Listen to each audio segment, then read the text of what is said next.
Hi there, Sandy here. Welcome to another polymer clay video at my YouTube channel and my blog, keepsakecrafts.net. These little bird and branch pendants have been floating around the internet for quite some time, and I've always admired them and decided it was high time to make my own version. So this video will be in two parts. This week I'll show you how to make the bird and branch, and in part two I'll show you how to make the steampunk heart and put it all together. So the way I began my pendant was actually with the little nest. And to learn how to make your own, you can check out my video that shows you how to make the wire nest and the little clay eggs. So you want to start with this component because it's easier to size all your other pieces around this rather than try to make the nest a certain size once you've made your components. So just start with that. And the color that I used for the eggs was this one, Robin's Egg. It's a souffle color. And to get a matching bird color, I just mixed it with a little bit of pistachio. That's a good trick for getting matching colors, is just mix another color in with an existing color, and then they'll always match. And this is the one I decided to use, but here's some other possibilities. You could go more green, or something a little bit more in between. And you just need about a 1/2-inch ball of your mixed clay. I like working on one of these little 6-inch tiles from the Home Depot or a similar store. It's just easy, you can move them around, carry things about. So to shape your bird, the first thing you're going to do is just use one finger to roll it into a bit of a teardrop. This is making the tail end of the bird. And often when you do that, you get that little bit of a dimple in the clay.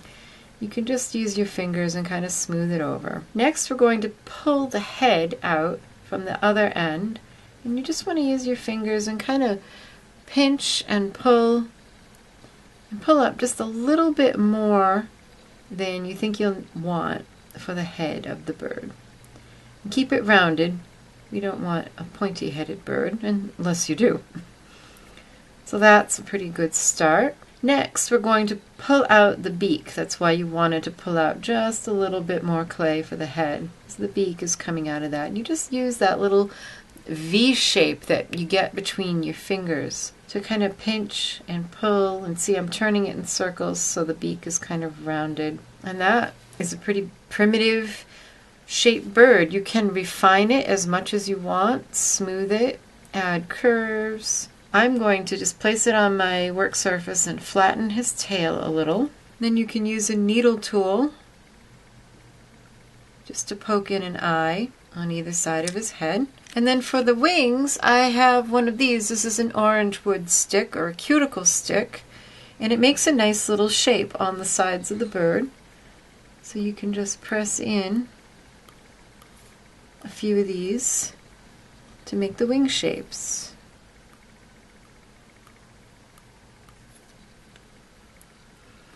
And then finally, I'm just going to take my needle tool and make some little indications of feathers in his tail.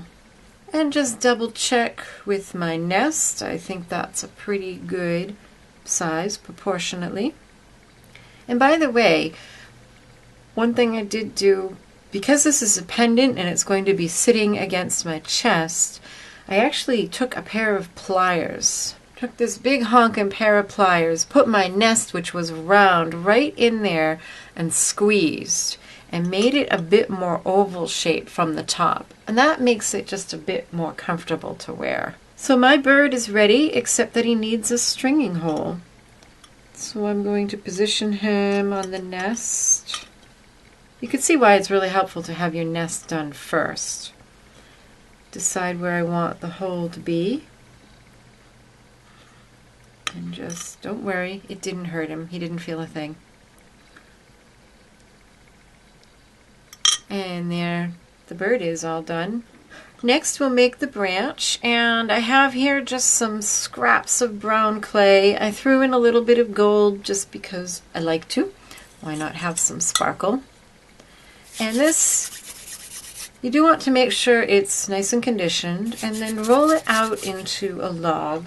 And again, it's helpful to have your bird, this is one I baked earlier, your bird and your nest nearby for reference, just to get the proportions right. That's way too thick, so you probably only need this much, if that much.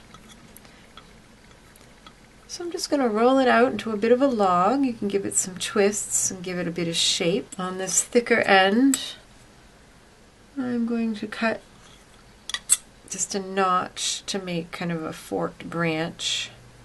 And you notice I cut that off center because I wanted one to be longer and one to be shorter. And then you can just roll those between your fingers. And then for texture, I actually made a texture sheet just by rolling out a sheet of molding putty, and I pressed it into a piece of real bark. And then I'm just going to place my branch in there and kind of move it about, squish it a bit. And that just gives you a real bark texture. And then of course you'll need to reshape things. And I love to use this. This is the Christy Friesen Can't Live Without It tool.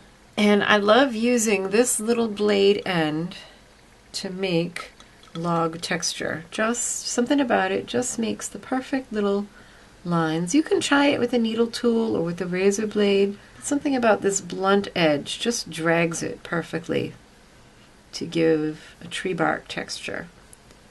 So just texture your branch as much or as little as you want till you're happy with the look. Now most of the time when you find a broken branch, it doesn't have these soft rounded corners. They're broken. So I like to take my blade and just chop them off at different angles. And you can see almost immediately it just starts to look a little bit more real. And then I just take my needle tool and texture those ends, rough them up. And again, you can keep this as primitive and not very realistic looking, or you can keep going, adding texture as much as you want. And I like to give it a bit of just some shape. That's not perfectly straight. And then again, put it on your nest with your bird to determine where you want the hole to be. And then you can use your needle tool and make the hole. And those are the first two components of our fun bird and branch pendant. So here's another look at the project we started today. Be sure to check back next week for part 2. I hope you like this idea and that you'll give some polymer clay sculpting a try. Thanks so much for watching Keepsake Crafts videos. If you liked this video, please be sure to give it a thumbs up and share it with your friends. If you've not already subscribed to my channel, make sure you do for 3 new videos every week. I upload every Monday, Wednesday, and Friday. And follow me on Facebook, Pinterest, Instagram, and on my blog. Happy creating! Bye-bye.